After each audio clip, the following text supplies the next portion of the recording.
you cannot reach transcendence. You cannot experience a state of transcendence unless it takes on a particular context. Right? Like what you said earlier about, like, we can point to different cultural guideposts, like Star Wars, for example, as lessons, right? That are sort of like ringing bells and like telling you to pay attention. But on some level, unless you have your own personal lived experience that shows you the truth of this story in your bones, right? In your bones, you will not, it won't be the same.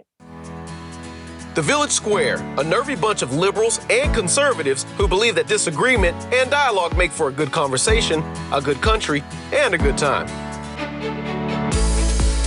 At the Village Square, we talk about politics, religion, and race. You know, the topics your mom taught you never to discuss in polite company. Listen, at the Village Square, we make pigs fly.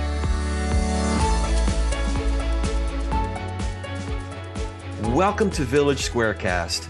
This is Corey, Nathan, and what a treat it is to be able to guest host again for you today. I just love the folks at the Village Square and am incredibly encouraged by everything the team is doing for our country. So thanks for joining us for today's program, which is called Theory of Enchantment with special guest Chloé Valdary. Funding for this program was provided through a grant from Florida Humanities with funds from the National Endowment for the Humanities. Our special guest, Chloé Valdary, described by New York Times columnist Bret Stephens as having an independent cast of mind and a roving curiosity, created Theory of Enchantment, an anti-racism program that actually fights bigotry instead of spreading it. This program is facilitated by Jovita Woodrich, someone who's actually been an integral part of the Village Square since its founding. In her day job, she's the Volunteer Services Director for Volunteer Florida. And you'll also hear from her very own Liz Joyner toward the end of the program. But you're in great hands with Jovita, and I'm sure you'll appreciate this conversation about the theory of enchantment as much as I did. Chloé, so glad to be with you this evening. You as well. I just am blown away by your work and how it resonates with me and with what I desperately desire for us as people, which makes it hard almost to hear sometimes because of how true I believe it is and how much I want that for us. And so I'm hoping that people are able to absorb and think through that over the time that we have together this evening. But you really have put out there into the world some extraordinary work. And I'm really excited for us to talk about that and about you, because it's not just your work, it is who you are as well that we care about, that I care about. And so, of course, we want to start off. I know there are a lot of people who may have read a soundbite or two about you or not, but just really understanding who you are and what the theory of enchantment is, especially those three extraordinary prongs. So whatever you'd like to kind of share as the background would be wonderful for me and for the audience. Yeah, I can definitely do that. My name is Chloé Valdary. I'm 29 years old. I created Theory of Enchantment. I'm just kidding. That's great. I created, knocking on 30. I created Theory of Enchantment about 3 years ago as an attempt to really revitalize the diversity and inclusion space, and really infuse it with a orientation towards love, with a posture towards love. And we at Theory of Enchantment believe that bigotry, that prejudice, comes from very specific experiences that we as human beings have. We believe that if we experience scarcity, especially of a psychological nature, as human beings, and we don't have the right tools to deal with that scarcity, so we're feeling, let's say, a lack of self-worth, then we have a tendency to overcompensate by projecting our own sense of inadequacy and insecurity onto the other.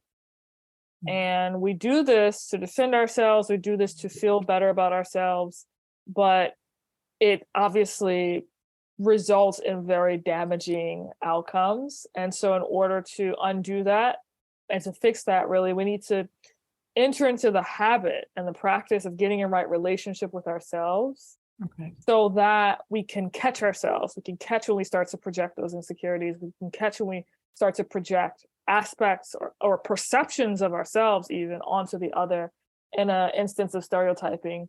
And there are 3 principles that undergird or underpin this approach. The first principle is treat people like human beings, not political abstractions. Second principle is criticize in order to uplift and empower, not to tear down or destroy. And the third principle is try to root everything you do in love and compassion. Now, I should say at the outset, in as much as I created Theory of Enchantment to do all the things that I just outlined, I also created Theory of Enchantment to work on myself. Like, ultimately, it comes from this desire within me to notice my own biases and notice my own shortcomings and try to come to a place of loving awareness and presence, as opposed to acting out of a place of pain not dealt with in a proper way. That's the Theory of Enchantment overview in a nutshell. Wow. Now, when you say, and I'm being, I don't know, I don't think I ever really knew what facetious meant, but I think it's correct in this. But can I say treat people like human beings? Am I supposed to do that even if they're wrong? Yes. Yes. In fact, especially when they're wrong, because being wrong is a part of being human. So it's not outside the human experience. Right. In fact, everything that could ever possibly be perceived by the human being or be acted upon by within the human context is human. Right. And we forget that so easily because we want to separate ourselves from it, because we want to say, this is not us, this is something other, this is something alien, this is something foreign. But in fact, it's all a part of what it means to be human. So yeah, that's where the hard part comes in. And so because I think that semantics are huge in this space. Well, in general, when we're talking about any sort of, whether the hierarchy is socioeconomic, race, anything, when you say other, yes, honestly, for me, as I was listening to you, and even in the midst of me trying so hard to think critically about things and engage my heart, when I think other, I immediately think marginalized and I think minority. So can white people be other? Can whatever the majority is be other? So let's define other as in term relative to what typically people sort of use other as. Can you do that? I can think try. Through that? Talk about it? Yeah, I can try to think through that out loud. I was actually thinking about this today, how we sort of put into this broad category, we say the marginalized. Yes. Right? Which means people on the margin. Yeah. Right? That's what it actually means. But the thing about that concept is that is by definition relative, right? It's related to whoever is not on the margins in a given context. Right? So it's not like a specific group of people are born with an innate marginalizationness, right? It's relative to their treatment in a given context. So yes, you can have a situation in a context where the people of color are being, let's say, not ostracized, and white people are being ostracized for being white, right? In that context, they are on the margins because again, it's a relative term. And of course, vice versa, you can have, and we have had many situations where people of color are ostracized and the people doing the ostracization are white. So it's a relative term. Yes. And this is very, very important to understand in the sense that what we do when we project is we see, let's say if I'm projecting an insecurity that I have onto another human being, I am seeing that human in a caricatured way. Now, when I say caricatured, I want you to think of the word object. And I know that the term objectification and objectifying has had a lot of interest. A lot of people have had interest in it in the past few years, let's say. But I want people to think about this term within this particular context or through this lens. When we see another human being in such a concrete, objectified way, we are denying the mystery that lies within what it means to be. And so I think that when we see any one group of people as marginalized, what we don't realize we're doing is we're objectifying. We're turning that group of people into an object. So there's a lot packed into that first principle. I've sort of rambled on here, but nope. Yeah, not a single bit of rambling. And I think that this is so core because of the semantic component, right? So we could continue talking and people could hear the term other and there are a number of different words that people could hear and think one thing. So I think a little bit of unpacking as we go along. I am so sorry if you're hearing that noise. I'm so sorry. I'm not sure what that is, but then people are moving forward with a particular sense of what we're even talking about because of how powerful words are. So I really appreciate that weight being put there. And then, so the other component, and I know I would never ask you to expound on this in the way it's probably going to come out. Okay. But when we talk about human beings and human beings versus a political extraction, right? So we could do human beings for hours and hours and hours or thousands of years. But if that's going to be part of our principle, a part of the principle that you're sharing versus a political extraction, kind of in a foundational way, where are we starting from with what human being is going to mean versus political extraction? Because I know that is so just, I think it's loaded and weighted in a glorious way. It's just that we can't go into all of it. But if we're going to go there, what are some of the things you would kind of define in that way versus political extraction? So my sense is that when I speak about a political abstraction, the characterization of that is it comes with that quality of objectification, objectifying someone, of putting them in a box, of denying the mystery, for the purpose of political gain. And I think we're in a moment specifically in the United States where this is sort of, not even in the atmosphere, it's like in the water that we're swimming in, where sort of everything is seen through a political lens, in the sense that everyone is seen as a utility through which to gain power in a political context. And that is defeating the purpose of the first principle and of what we mean when we say human being, because to be a human being is to be complex. Yes. And not just complex, but, and this is something I've been sitting with for recently, it's to be unknowable to a certain extent.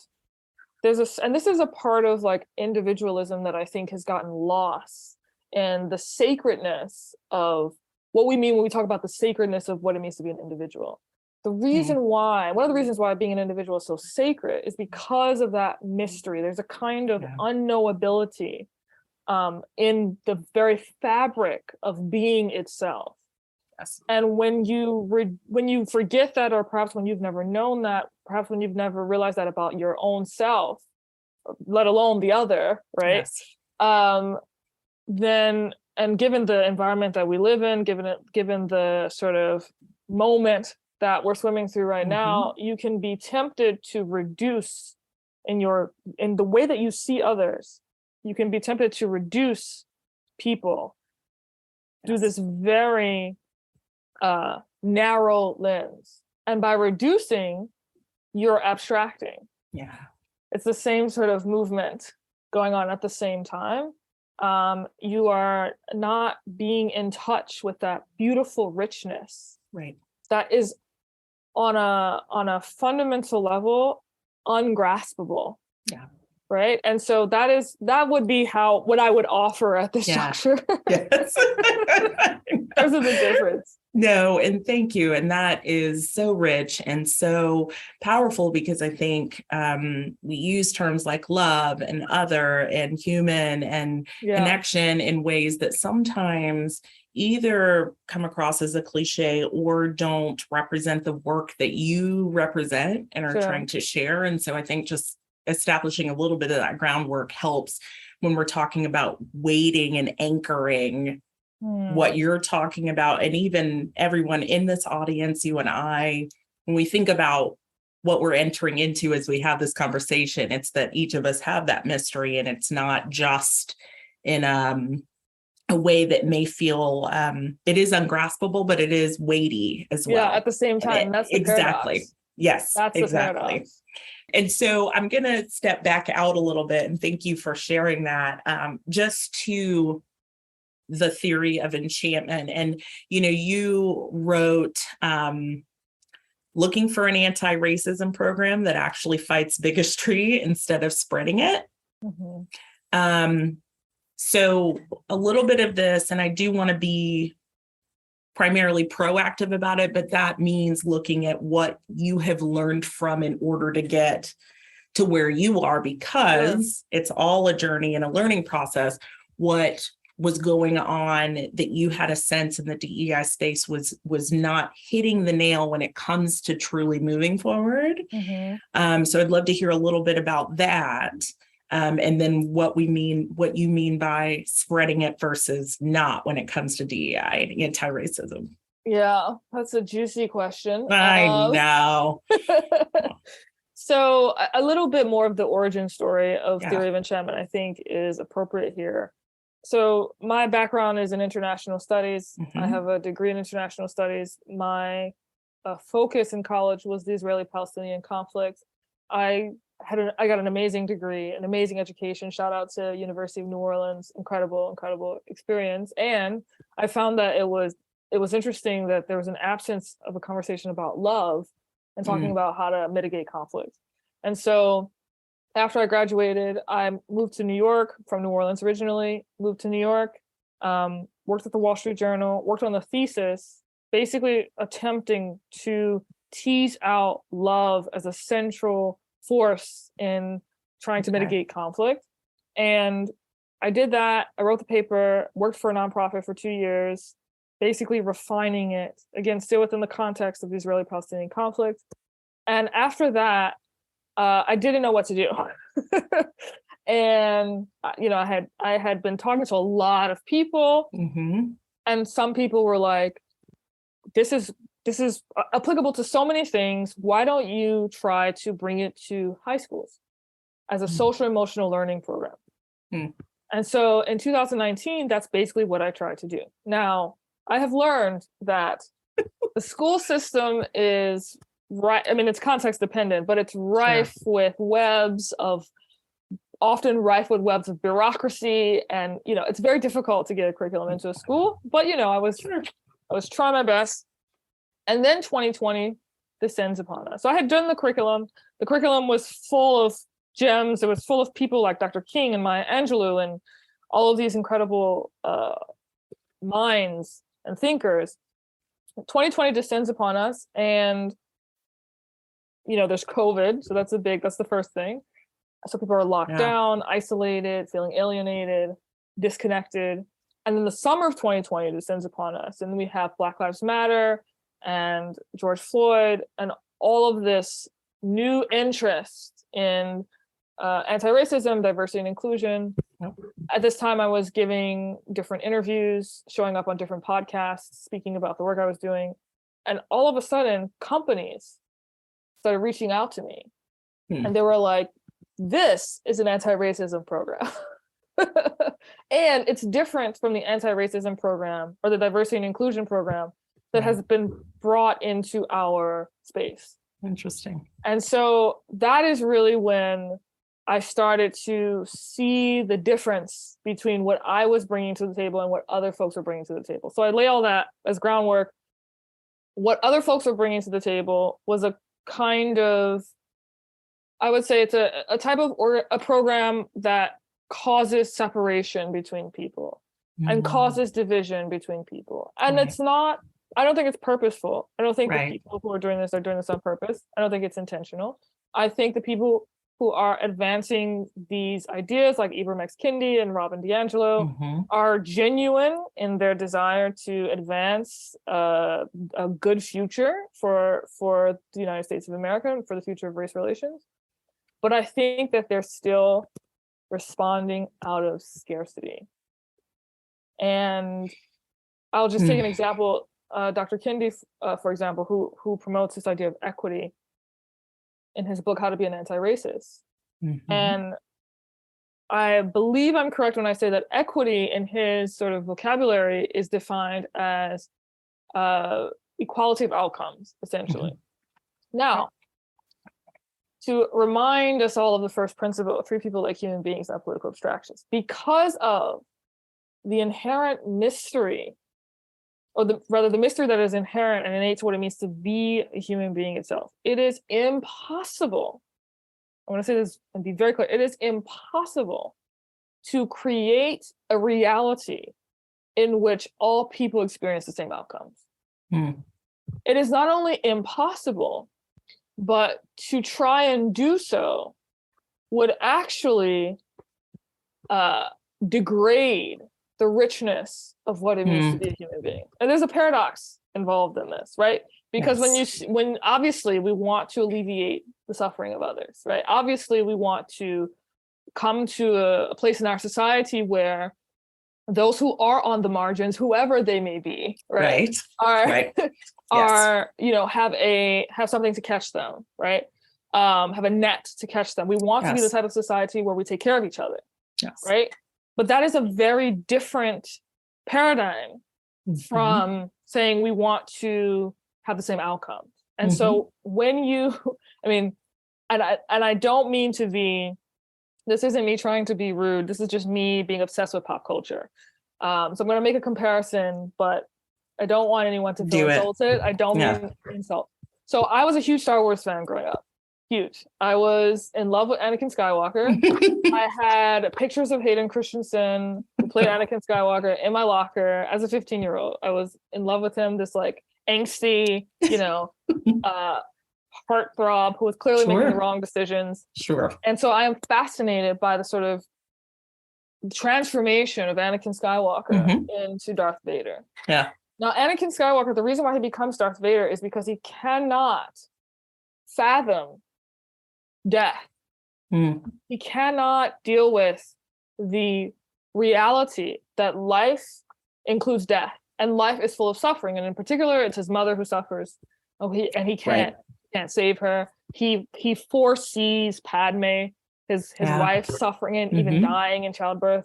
Right. So in such fear and having such fear of this potential outcome, he moves over to the dark side, right? He moves over to the power of the Sith because he wants to control outcomes. This is why he moves over. He wants to control the ultimate outcome, right? And of course, he ends up bringing into fruition the very thing. Right. And so we have these tragedies in our pop culture, both in contemporary fashion and in ancient fashion, that are warning us about this. And this is a perennial temptation of the human experience. It will always be with us. And so I just leave that with you as a kind of metaphor for what not to do. Right. And what I love about so many of your principles, they all refer back to one another. So I think you've talked about the fact that that there's not an order to them in the sense that they're not linear, but some of them happen in a particular way to open the door to others. And, that is so critical to this as well, that people not hearing themselves here, all right, and if I do this, this, and this, I will not be like Anakin Skywalker, because I do think that caricature, the two-dimensionalizing. I mean, when I watch a show, I think to myself, how could that person possibly have thought? Just like the horror story, right? Don't go in there. I knew shouldn't have gone in there, but I'm in my own emotional trap in some kind of way, or I think I've grown in one particular area of my life that, maybe it's race where I feel like I'm doing some of the hard work that you're sharing about, but then socioeconomically, I have, maybe I have like a brand new Honda Accord, but someone else has a brand new Tesla. And so they are the worst, right? And the person behind me on the road has a 1997 Honda and looks at me and says, she's the worst. Right. And so the constant awareness that the potential for lessons, the potential for growth is not going to be linear. It's going to look very personal, but that we do have, and this is what you include in what you do, examples in entertainment all through history that show us and can help us if we have kind of the ears to hear or the eyes to see or the heart to absorb it, what some of that trajectory can be for us. And I think that is one of the things as I've been listening to and absorbing what you've talked about has really hit me is for example, socioeconomic or other ethnicities or these other ways that I'm not doing these things that I do hold dear, but need the challenge and the processing to look at what hard work I am doing or I'm not doing, with it. Sure. So I want to, with that, go into, one of your quotes is that it's grounded in a transcendent view of humanity, which came specifically from an African-American literary tradition. And one of the reasons why I think this is so powerful and would love to hear more about this is because you use the word transcendent and African-American literary tradition.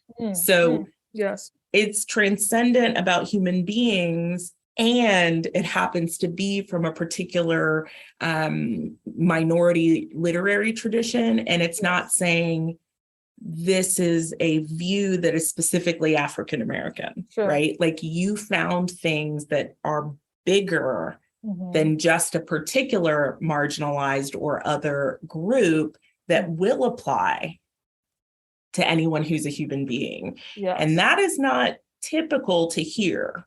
It's going to be, if I'm Black and I have this thing, I'm either going to say something that's going to be contrary to who you are, or if I'm white, I'm going to say something and it's probably going to butt up against what you are, versus maybe there are things we have to teach one another that actually have to do with all of us. And that's really what I hear when I see, or hear what I see when I hear. All the senses. Where you're talking about. So this African-American literary tradition that helps you see a transcendent humanity is wild to even say it that way. So can you share more about that? I wonder if this could be me nostalgically, like projecting nostalgia onto the past. But I do wonder if African Americans in an older generation, sort of like this, their sensibility of what it meant to be who they were was this.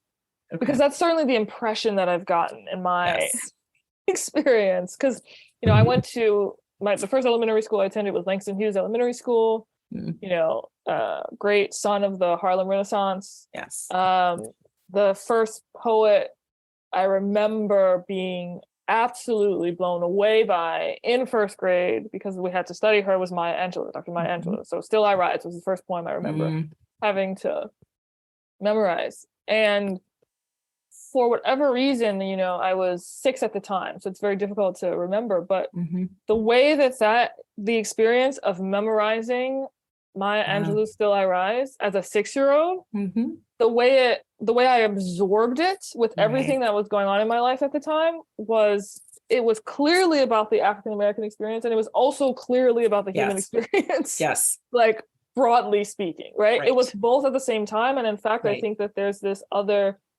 cultural script that's very popular right now, which is likes to wax poetic about transcendence. Okay, likes to wax poetic about sort of, I don't know, there's sort of this like association with being in the heavens as opposed to being on earth. Yeah.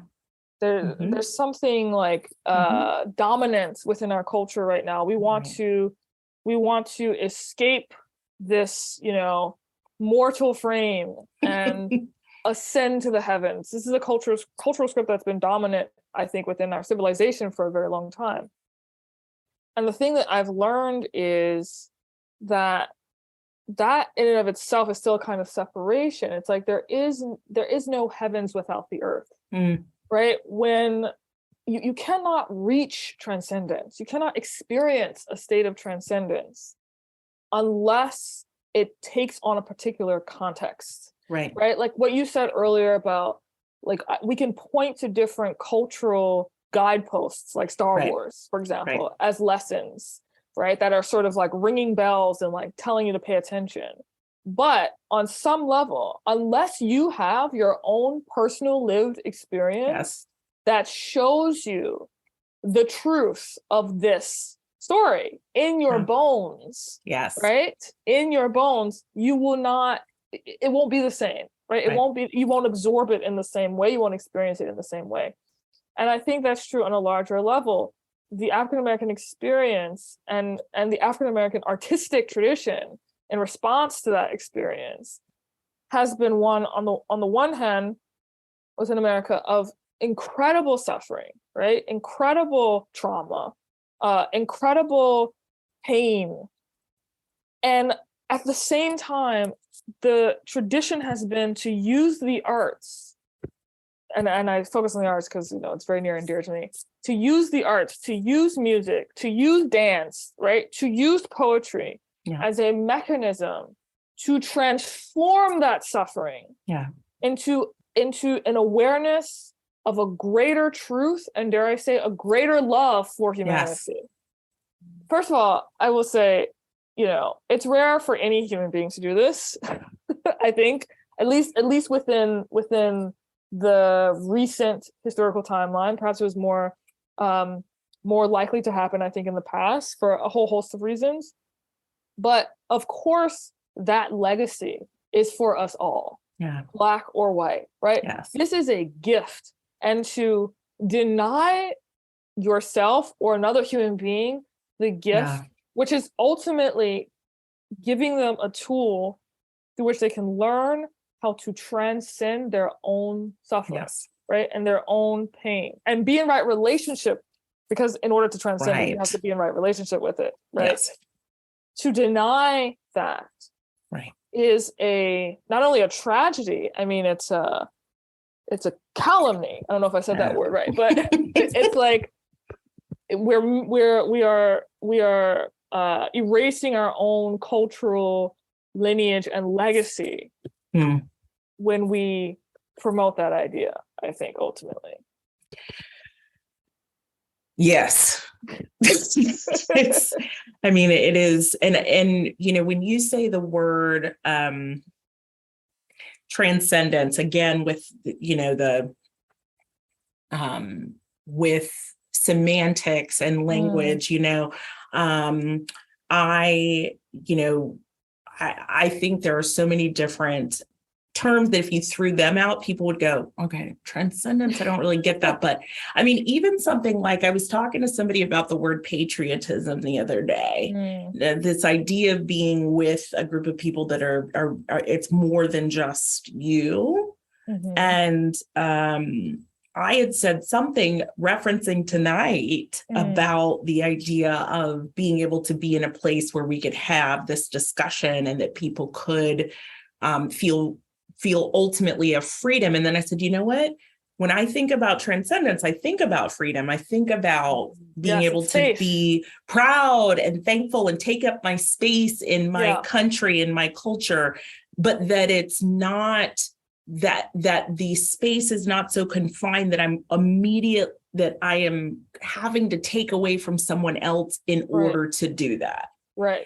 And that when you talk about where we are here on Earth, whether it's figuratively, however people see it, that there's this bigger picture that we do tend to be drawn towards as human beings. This bigger, more perfect, not in a quote unquote, the not perfectionism way, but way of communing and connecting with each other. But then also, like, it's a lot of hard work to even remotely get tastes of that. And that freedom is something that we can experience. That transcendence is something that we can experience, but it doesn't take away from someone else's just to do that. Now, they may feel like it does, right? Which is still valuable to acknowledge, but it may not, it's not that. We all have the space to be walking this journey. And so with the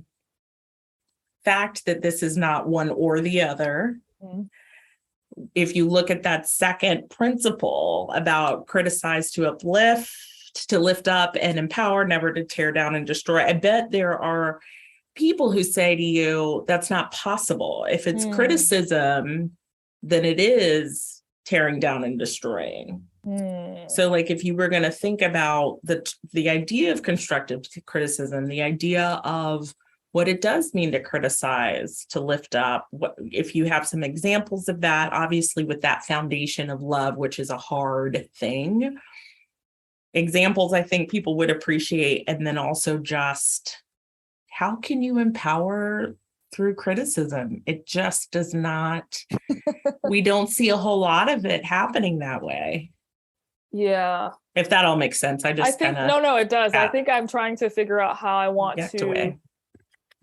So I'm realizing that the second and the third principle are connected. I mean, they're obviously all connected, but I think that a lot of this actually, to be able to criticize in order to uplift another human being, you actually have to be able to do that to yourself. Yeah.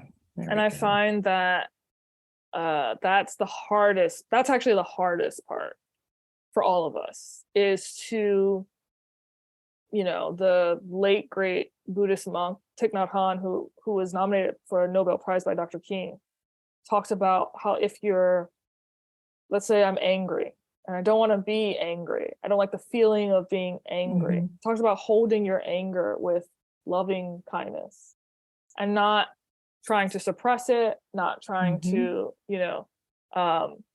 repress it, but just hold it, just nurture it, just be with it. And so I think that there's a way in which that practice of self-critique, but from that compassionate lens or through that compassionate lens, that actually enables you to open up towards the other in such a way that when problems arise or when challenges arise that you feel need to be critiqued, you can do so while still maintaining loving awareness and presence. This is very difficult. It's very, very difficult. And it requires practice. Yes, it requires daily practice. And I am by no means an expert. And will likely never be an expert because, when I feel offended, I feel it somatically. I feel it in the body. Yes. Right? I feel tension in the body. Yes. What is this practice? Is there a practice that we can adopt? And I certainly have been exposed to some of them where you learn to actually notice tension in the body and be with tension in the body. Right. There's layers to this, Yes, there are. There are many. So I think that the first start is actually that practice. We have a game in the theory of enchantment, 90-minute sprint where we ask people to ask themselves, who am I, for 3 minutes silently, and to be honest with themselves about the good and the bad, and to write down everything that comes to them, and for everything that comes to them, silently say to themselves, thank you. Wow. Get into the habit of expressing gratitude for the full complexity of who you are. That is so hard. It is. That is so My so chest hard. is tight just listening to you. And I want to say it again, Chloe, are you only asking the individuals who are white in your workshops to do this exercise? You know the answer already. You know this. You know the answer to this question. 100%. No, everyone has to do it.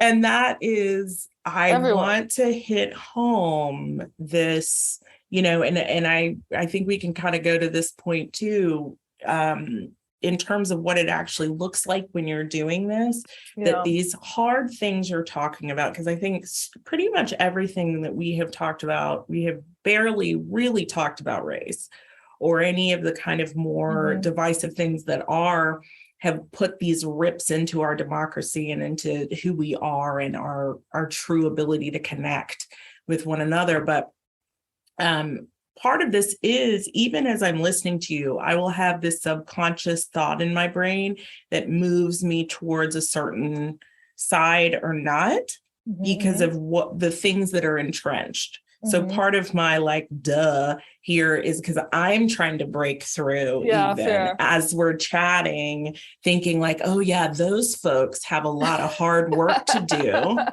And that and that what Chloe's talking about is that I need to be patient with them, right? Because that's still another layer of some of the DEI experience, programming, is that, I am going to be the bigger person here. And I know that human beings have complexity and need to grow. And what I'm going to do is wait for the other person to grow. Yeah. So everything you're talking about, I have to, even in our time together, constantly remind myself that you are talking to me. And I'm talking to me. Right. And I'm talking to me. Right. I think that's very, very, very important to note. When we stereotype the other as the not being the better person, right? We forget those moments when we weren't the better person. Right. Because the thing about stereotyping is people often think of stereotype only in a negative connotation. Right. But if I stereotype someone as perfect, whatever that means, as perfect, let's say a guy I'm interested in, I've been known to do this, unfortunately, one of my weak points, but that's still an act of dehumanization. Yeah. Right. And when I stereotype someone as having all of these great qualities, I'm denying the fact that these qualities are also within me. When I stereotype someone as lazy, I'm denying the fact that I'm lazy sometimes, right? So every active stereotype is not just a attack, if you will, on the other person, is also a degradation of yourself. And this is why Dr. King talked about the mutuality of how everything is interconnected. This is also why the Lion King, pop culture shout out, circle of life, right? Everything is connected under the sun. This is not just a cute thing for young people. It is a deep, profound wisdom that we as a species have yet to internalize. That takes a lot of practice and patience with ourselves to internalize. But I think that once a person internalizes it, the way you start to see both yourself and the other, right, is completely transformed. And dare I say, it is enchanted. I see what you did there. I see what you did there. Now, I want to, can you share just real quickly what, and then we're going to kind of backtrack a little bit, but when you talk about, because these concepts are broad, they are lifelong, because we are human. It encompasses the fact that we have human limitations, so we're not able to execute these things. So in my head, perfection could be executing your 3 principles correctly all the time, right? It could look a whole lot of different ways, which will dehumanize in a different way. But when you are doing a workshop and you've got these 3 principles and you're sitting there, you're hearing some probably really interesting things based on some of the other DEI principles and other spaces. You've got individuals who are white, who are Black, who are other, not other capital, but, who are in a variety, who have a variety of different backgrounds. Yeah. What does that look like? What can, now that we've talked about some of these bigger things, how do you distill, because you have to, Sure. and what can people kind of wrap their heads around who are listening right now in terms of what do you do when you get these folks in a room? Yeah, that's a great question. So we have two different, I would say, like, day orientations. We have the 90-minute sprint, and then we have like a full day workshop. Yeah. Perhaps it would be easiest to go through the 90-minute sprint, just like broadly speaking. Right. We start with the who am I practice. Right. And then we go into a question of inquiry. What does your vision of a racially harmonious future look like? It's a discussion, because I'm like, you got to tell us, you got to know where you want to go if you want to go there. You have to have a vision, have to have some sort of roadmap, have to have a vision to build a roadmap. So we have that discussion, and then I say, well, what do you think stops us from getting there? And inevitably, things like fear come up, words like fear come up, or a big one, which is the central piece actually, is fear of the unknown. Right. Yeah. And so I do this thing, which I'm happy about it. But I ask people, what's another word for the unknown? So I'll ask you, what's another word for the unknown? Okay. Well, I was like, yes, I can't wait for her to mention this rhetorical, I think mystery is right, is a powerful word, although we use that one a lot. And I think sometimes people think mystery means potentially solvable. Which is interesting. Right. I think just based on my faith that mystery has more of that unknown component to it.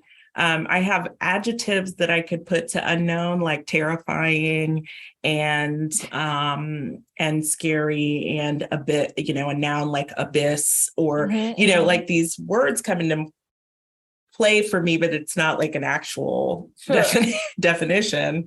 No, that's fine. That's totally fine. So I like this because we play this game. We see like what people's words associations are, and only a few times the word that I then have on my next slide comes up. That word is darkness. And then I go into this whole historical thing about how we as a civilization, because of our fear of the unknown, this is not unique to us as a civilization, it's very human, but specifically we, in let's call it the West, because of our fear of the unknown, fear of the dark, we associated the darkness with things like evil, right, and with impurity, and the light with goodness. And so we had this split. We like to split as human beings, right? Yes, we do. And so then I talk about how that manifested in the injustices that we know about now, the historical injustices. And then I moved to, how do we deal with this? We have to make peace with our own darkness, and we have to become integrated, essentially. And this is a term that, as you know, has a lot of cultural resonance, history, clout in our nation's history. But the beautiful thing, one of the unique things about the civil rights movement was that it wasn't merely seeking integration on a societal level. Those leaders understood that society cannot integrate and it cannot integrate in a sustained way. And I think we're actually seeing the breakdown of integration right now. It cannot integrate in a sustained way unless the human being individually is also integrated, also knows how to be in right relationship with themselves, also knows how to show nurture for their dark sides and their light sides, right? I mean, integration is where the word integrity comes from, right? So these words have lost their power, but we're trying to revivify them, right?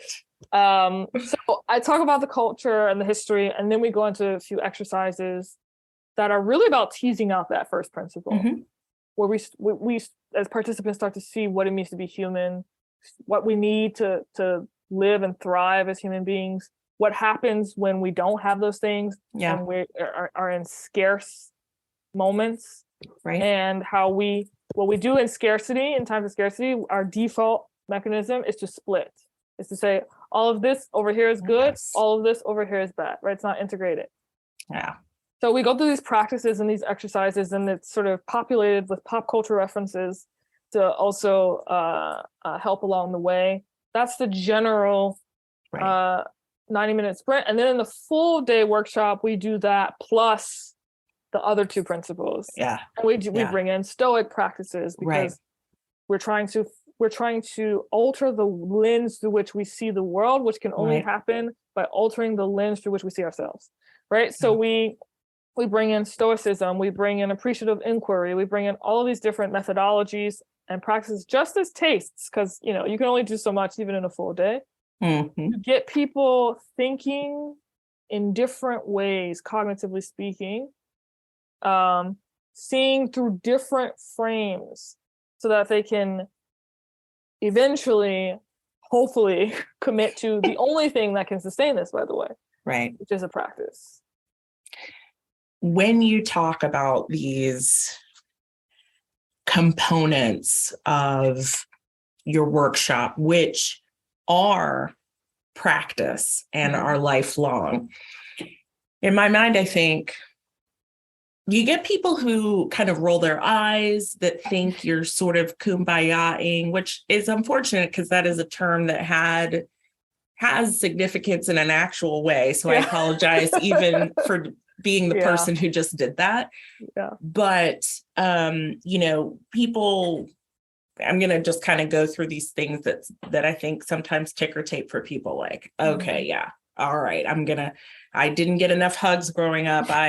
Whatever those things are, but then also, this is for the other people who, like I was mentioning before, or this is great, but there's still all these systemic things that we're having to deal with. That's a big one. That one comes up a lot. Yeah. Okay. Well, let's do that one first, actually.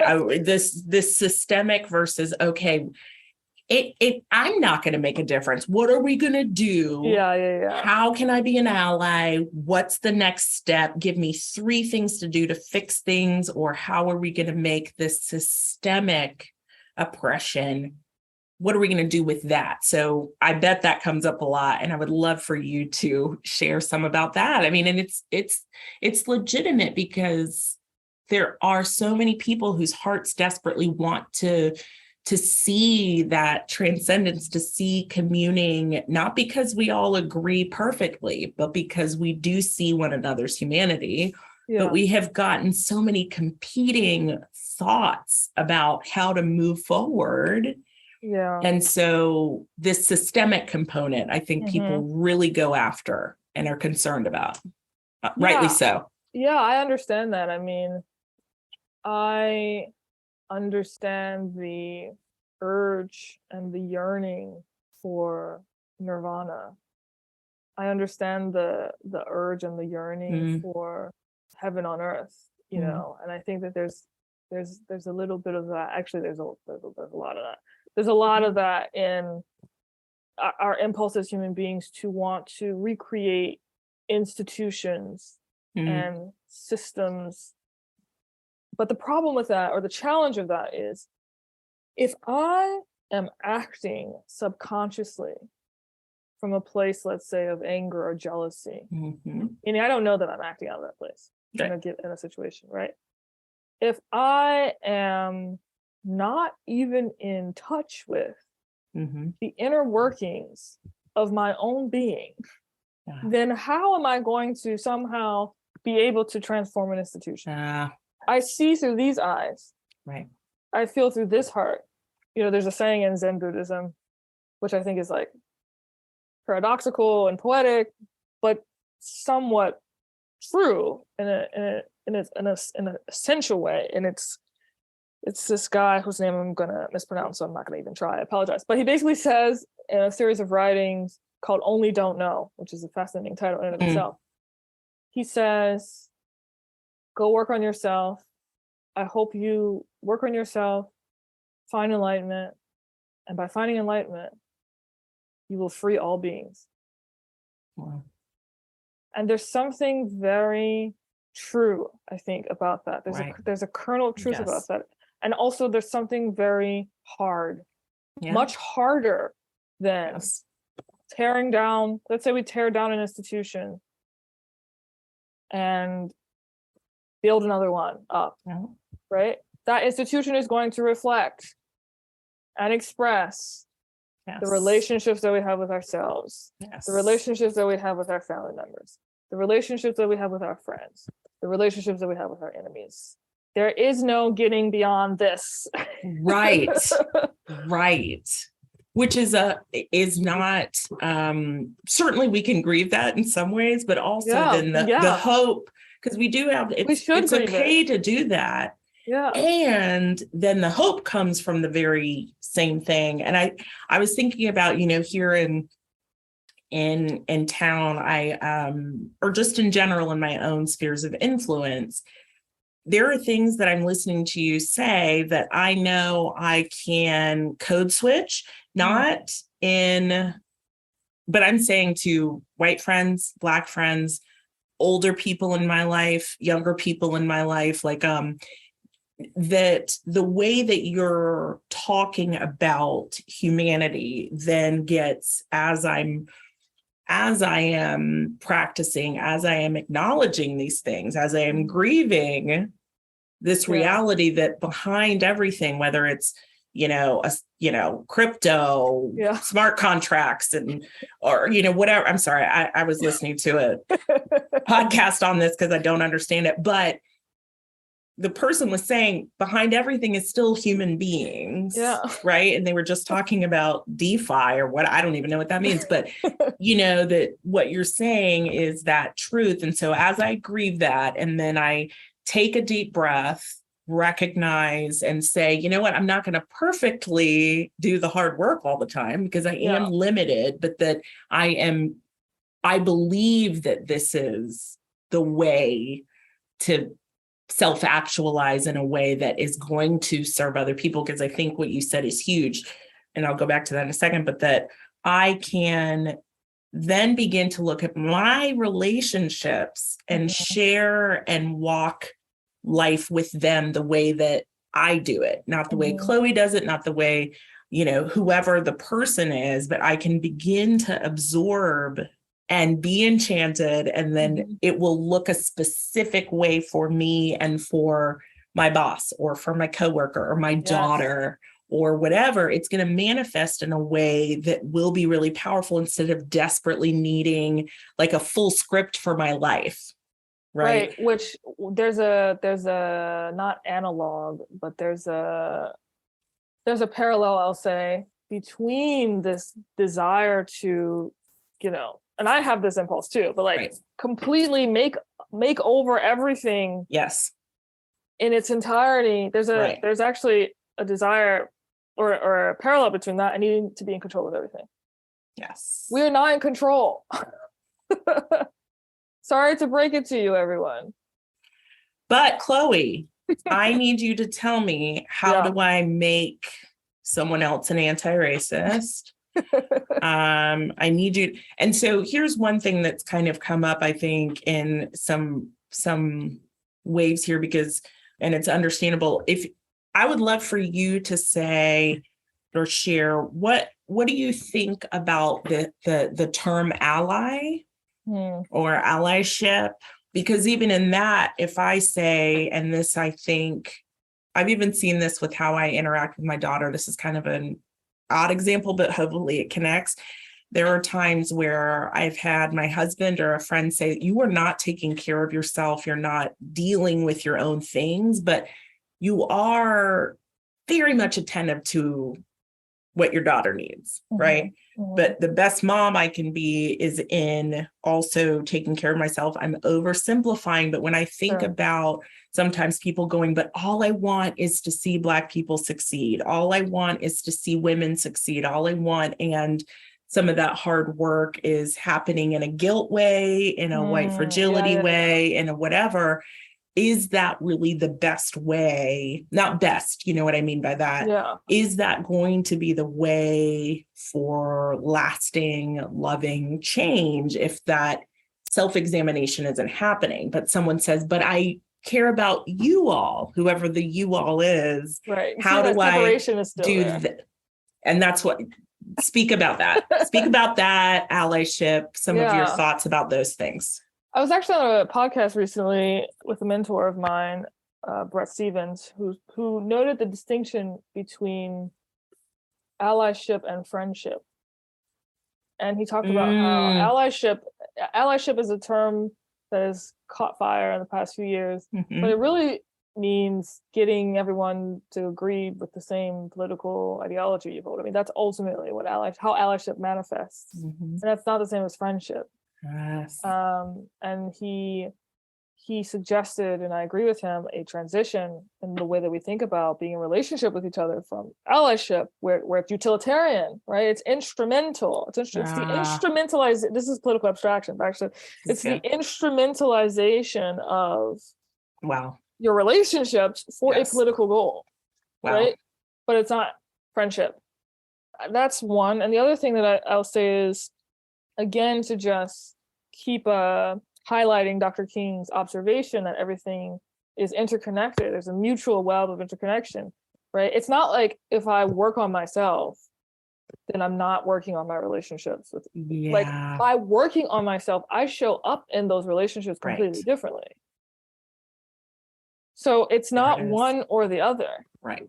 And I understand, and again, I fall into this mindset often. So everything I'm saying to you and to those who have joined us this evening, I'm saying to myself, it is easy to fall into separation.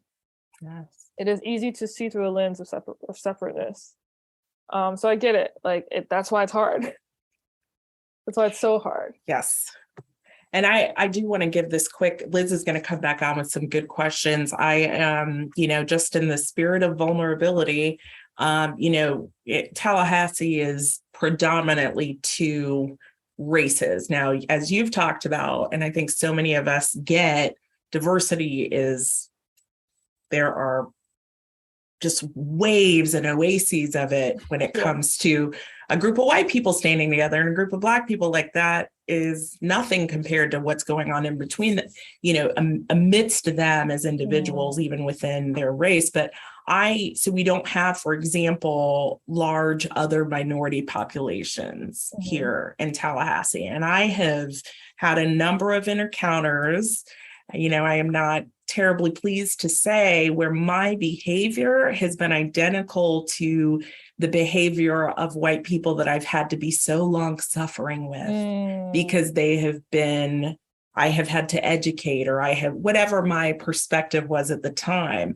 but I would find myself doing the same things with a particular group of people, with not even just ethnically, that because I didn't have a familiarity, I was doing those same things.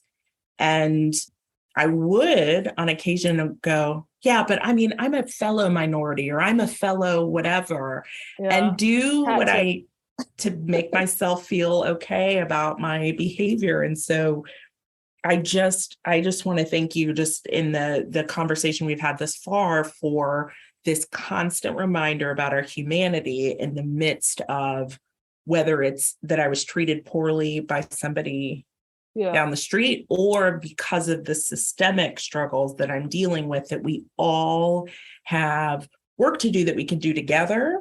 That's not linear. It's going to look different for each of us. It's kind of going to be more of a dance than it is like an A plus B equals. I've gotten all the theory of enchantment, like 1 through 3s. I'm done. but that it is hard, and it is worthwhile. And that if we want to see our democracy reignited, or just our humanity revivified, that this is it. There's no way around it, right? Like, I can't bypass it. My doctor told me I have high cholesterol. That's right. I'm 41 and I have high cholesterol. And I said, can't you just give me a pill for it? She said, no, you have to stop with the refined carbs. And I was like, but I need a pill for this. I don't want to deal with it. So anyway, I'm going to turn it over to Liz, but that is I'm going to go with that metaphor for the reality of what you're sharing with us. But I know we have some great questions, and you really are extraordinary and very brave for putting these things out there in the midst of a paradigm right now that is not saying what you're saying. Thank you. So I want to tell a quick story, and then I'll ask some questions. One is that Vita and I are involved, and a lot of people in our community are involved in a project we have called Local Color. And we were sitting around thinking about topics one day, and it's a group of probably a very racially diverse group that's having this conversation.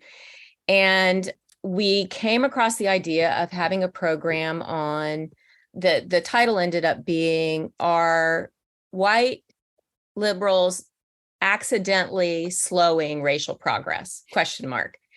And so we asked the question in the room, and this is like on the topic of allyship. And in some ways, I'd really like you to say something about the notion that we want to be fixed, like humans are fixed, that we are one thing. Yeah. And in this particular program, what happened is that the people of color in the room, when we asked this question, should we have this topic, they all went, yes. It was actually really, really. It was immediate. Like, whoa, wait a minute. I didn't expect that kind of reaction. Yeah. And then when we put it out to the public and had, it was in the press and we had a big, huge room full of people, we've never gotten more pushback than that. And I wonder, is that because in some ways I kind of, as a white, liberal leaning human, that I kind of want to pass. In some ways, I want to make myself fixed and say, yeah, I'm done. I'm kind of on your side. So don't ask that question. It was rough. It was really rough. I think that I within myself I get into these stages where I seek absolution. I seek being absolved. And I think it's because I grew up in a religious background where there's a lot of that in the texture. However, I was looking up the etymology of the word absolve the other day, and it's actually not this, it's the opposite of objectification. It's the opposite of turning someone into an object. It's actually like absolving, right? Without sort of the concreteness. But to answer your question about fixing, fixing is related to objectification. I was reading a book called Longing for Desire or Open to Desire, what the Buddha actually taught. I've been on a Buddhist trip these days, if you can't tell. But it was a book written by Mark Epstein, psychotherapy person, and he talked about this concept of fixing and how fixing has two meanings. We think of fixing and to like fix, like to perfect someone, right? And also to fix something is to stop it from moving, right? But what it means to be a human is what it means to be in general. Reality is constant change, constant movement, constant flow, right? There's a beautiful series on Netflix called Our Universe, where Morgan Freeman does the voiceover, and it's about like the unfolding of our universe. And it's about this fact about the fabric of reality, that everything is constantly in flow. And I think there are a whole host of reasons, historical and cultural, why we as a species became, I would say, actually oppressed by this notion of separation, which causes us to see both ourselves and the other as beings needed to be fixed and locked in and stayed, as opposed to at one with this dynamic flow, which is actually the nature of reality itself. And that's why I say it takes practice, because it takes practice to get back to that realization, to return to that reality as it has always been. But we have this tendency because we're afraid of the unknown, and the unknown is full of potential. It's full of the potential for good, and it's full of the potential for danger, right? And it's very difficult. And we have to literally train our immune systems to be able to be in dance, be in flow with the unknown in such a way that we're not trying to constantly fix things and control things in such adamant ways. So I'm going to ask you two questions that are just a little bit different from the audience, and you can engage with them however you want. One is is there anyone who you just can't reach? Is there a point you say, well, yeah, we couldn't do that. There's just going to be no hope. And the other one, a little different, is what do you say to people who kind of say, well, you're asking a lot of people who are coming from, who have suffered, of a people who have suffered more historically and in the present. Why is it that they have to keep doing this work? So I'm going to leave that one last because I love that. Another juicy question. The first question, I think, I am here to serve, like if the people in my workshops and the people who, take our online course, which is more of that long-term practice sort of project, they're often coming to me and looking to theory of enchantment for a service. And so I really don't know how to answer that question because it's such a hypothetical. Everything is context dependent, right? So it's possible that I could see myself in a situation where someone's not reachable, like someone's not attuned to what I'm saying, and that's okay, right? Like that's also part of the human condition, by the way. Everything's part of the human condition. So I don't know, it'd be context dependent. But for the last question, this is a question that vexes me because I think it reflects a fundamental misunderstanding of what was happening specifically in the civil rights movement, or rather it reflects a tendency that we have to caricature folks in the civil rights movement and others who fought for freedom. And what I mean by this is when you caricature African Americans who have suffered and fought for their rights as merely the oppressed, right? When you see them through, when you see this particular group through that very narrow lens, you are denying the other intricacies of the community. It is true that the community has been historically materially oppressed. It is also true that the community has shown up in such a way that reflects a deep and profound sense of wholeness that their oppressors did not possess. And in fact, this means that their oppressors were also suffering. And in fact, this is what Dr. King wrote about extensively. This is what James Baldwin wrote about extensively. This is something that has helped inspire the second principle of a theory of enchantment. When someone is acting out of a supremacist tendency, their sense of self-worth has been so tarnished that they're overcompensating by trying to tear you down or by trying to tear another person down. What we have to develop the capacity to do is two things at once: to criticize, right? To point out why that is bad and flawed and unjust, and to seek repair, restoration, and simultaneously understand that the person who is doing that is also in need of restoration, is also in need of repair. We do not have, as a society, we don't have that lens, but that is the lens through which the civil rights leaders acted upon, right, and saw their world. So it's not either or, it's yes and. An oppressor or someone who's sort of, we put into that category. James Baldwin said, we don't know how to deal with pain. He said specifically that the reason why we cling to our hatreds and our bigotries is because we do not know how to deal with pain. And this is true. And so in the theory of enchantment landscape, bigotry is almost seen as a kind of addiction that is reached for like a drug, like a beverage, right? In order to deal with pain. And if you can see one of the elements that I described without the other, then you're not seeing the full picture of what's actually happening. You talked about how in some ways you sort of think that we kind of skate across the top of Dr. King's work, one of your heroes, and about kind of what Dr. King and his movement did before they marched or anything to get themselves prepared to be in the right space to be able to move hearts. Yeah, so Dr. King was obviously a pastor, right? Came from the Christian spiritual tradition, right? This is very relevant, because if you're coming from any faith background, if you're coming from any religious background, you are you are bonded to a ritual. And ritual is basically, when you hear ritual, hear practice, right? So the people who were coming out of the South in the African American community were a part of a rich spiritual community with the African American church as its center in many ways. And what that means is that they had a very, let's say, existential, let's say, sacred viewing of what it meant to be human. And that came with all sorts of practices.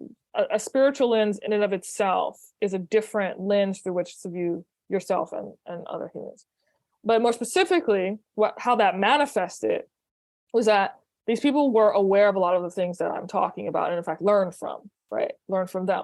They were aware that even as they were protesting people who are being racist, that they too were capable of becoming racist. Dr. King said, "Never let a man pull you so low as to hate him," right? So they're aware of this, and they practice what would happen, once they got to the diners and the other places of establishments where they would protest. They knew that they would be spat upon. They knew that they would be cursed out. They knew that they would be pushed and shoved. And they actually simulated that outside of that context in their own arena, so they could practice not only not fighting back, but maintaining that mental state where they're able to critique what the action, right, of their brothers and sisters while simultaneously loving their brothers and sisters, right? It's the two that are really consequential here. So I think that this type of practice specifically has many different names you can call it, but what we call it in theory of enchantment is shadow work. And it's partially inspired by Carl Jung, famous psychiatrist of the 20th century. But shadow work is the process by which you start to identify attributes in the other that essentially trigger you and trigger your ego, right? That makes your ego say, I am better than this other person. And also that makes your ego objectify that other person as only this one thing. And I try to do this practice once a week. But we have people in our workshops actually think about a person who, in their interpersonal relationships, triggered their ego, did something that made them think that they were better than them. Identify what that behavior was, and then you identify how that behavior shows up within you. It's an uncomfortable practice.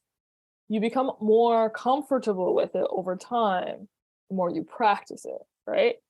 And that's why practice is so key. But yeah, like the folks who came out of the civil rights movements, who were coming out of communities of practice in the Deep South. And so that is such a crucial piece, and it cannot be overlooked. I love that. And I did want to say real quickly, because there's so many small course corrections, so to speak, in really drilling down to our humanity that you're doing with the theory of enchantment. So for example, it's not the other saying, when has somebody made you feel less than? And then on the other side saying, when have you felt better than another person? As if the question should be separate for each entity or subculture or subgrouping. Like the question is the same for everyone in everything that you're talking about. And I every time Liz asks a question or anything that I've read, I just keep coming back to, I'll even start to kind of get hopeful that you're going to say something that's going to be easy and that I could just go do.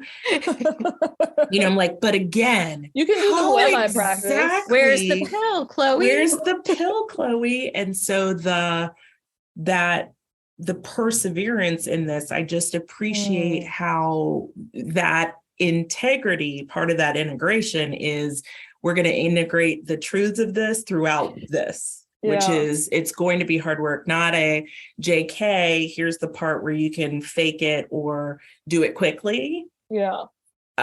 Because this part looks more romantic than this other part or whatever. You're not optimizing for that kind of thing. And I know that because I get irritated when I think about some of the things that you'll say that Yeah. remind me of my own either complacency or ego, which is also the inferiority and the inadequacy that you talk about as well. But I am appreciative of that, because being held to what I believe and can be reminded of and have to dig through in a way that genuinely, and I sense, makes me who I would like to become and who I am, right? So it's not For always sure. that I'm going to be somebody in the future. For sure. It's difficult, but also I see how worthwhile it is, and I sense it. And that's hard for somebody like me, because I am not, anyway, we could talk offline about the crazy person I am, but so I really appreciate this. I am challenged and also encouraged in myriad ways. Well, can I just add two more things really quick? Yes. So thank you. I was like, is there a time delay? It's very, very difficult to be who you are. So I'll just say that. It's like on a sublime way. It's very difficult to be who we are. So it's, as you said, it's not just who you will become, it's who you are. Yes. And I will encourage you, remind you of that third principle, right? Everything you do in love and compassion. When you notice your ego, right? When you notice your angst, when you notice your frustration, hold all of those things. Yes. With love and kindness. This is the meaning of unconditional love. This is love and kindness for yourself, which then you can create for others, which then comes back again for yourself. Right. Yeah. And then it just becomes this dance. Right. So last couple questions. First, how can people get involved with theory of enchantment? And actually, we've got a specific question in here from someone who says, can you do your 90-minute training? They want to do it at school, but they wouldn't be able to come to you or bring you to them. We definitely do virtual trainings for the 90-minute sprint, at least. You can email info@theoryofenchantment.com. Specify what you would like to discuss, and we'll definitely be in touch. For those of you who want to take a leap into the practice, as I mentioned, we have an online curriculum, and that is really where you get into the habit formation, practice-oriented approach, and that's on our website, which you can check out as well. And that would be for organizations too, can get involved. Yeah, both organizations and individuals can enroll in that program. So Jovita, I'll defer the last question to you if you've got one on the tip of your tongue.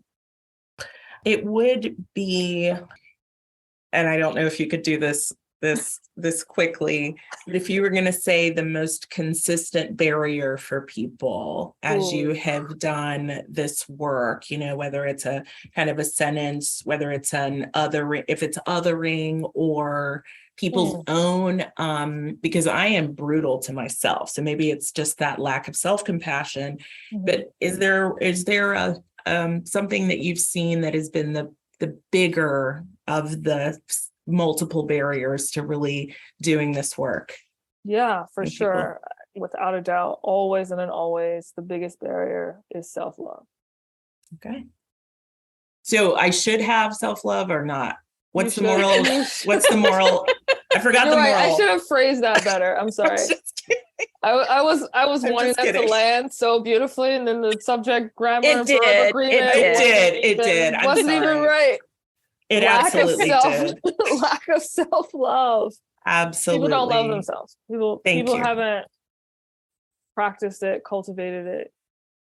And we have to learn. We have to learn how to do that. And that's not a pill, but it sounds kind of good as something you need to pursue, right? Yeah. Well, and that it's weighty, and that like me saying to myself, why can't I just love myself, is not what you're saying, right? Is that it's a really beautiful, valuable, weighty thing for me to be able to love myself as well as other people, because it's easy for me to say, absolutely, I want to do the work to love other people. but the other way is not, doesn't go so well for me. So I really appreciate, I need to hear that. And that we're not talking about just kind of liking ourselves. Okay. That love is something a lot bigger than that if we want to do transformative work. So thank you. Absolutely. I want the two of you to know that I love you. And this has been an extraordinary conversation. This is a hug. Right back at you. It's been extraordinary. Chloe, thank you so much for being our guest tonight. Vita, thanks for being our guide on this journey. And I personally plan to be a regular fangirl of yours as you continue to think and go through this journey of yours. And it really has been delightful. So I will say, on behalf of Florida Humanities, the Village Square, and our streaming partners, we'd like to thank you for joining us tonight, everyone. We adore you too. Thank you and good night. Good night. Good night. Wow. What a helpful, enlightening, inspiring conversation. Corey Nathan back here with you. I just really appreciated that dialogue. One of the many takeaways that really hit home for me was Chloe's introduction of shadow work, specifically that it's a practice. Like they were joking about, it's not like you could take a pill and bam, you got this thing, but holding space and grace for the other, even if not, especially when they're our oppressor, that's a practice. It takes work. So much to think about and work on. But with that, it's time to close out today. So please consider joining our members in supporting this program. You can become a member for just $7 a month or $76 a year, and your business can join for $250. Go to villagesquare.us/donate to join today. That's villagesquare.us/donate. And while you're there, sign up for Village Square's newsletter to stay up to date with everything happening at the Village Square. Go to villagesquare.us and scroll to the bottom for the sign-up box. Funding for this program was provided through a grant from Florida Humanities with funds from the National Endowment for the Humanities. Check out Florida Humanities online at floridahumanities.org. We appreciate you listening to Theory of Enchantment with Chloé Valdary. Until next time, we challenge you to reach out with an open heart and mind to someone who doesn't look or think like you. It changes everything. We'll talk to you soon, and thanks so much for listening to Village SquareCast.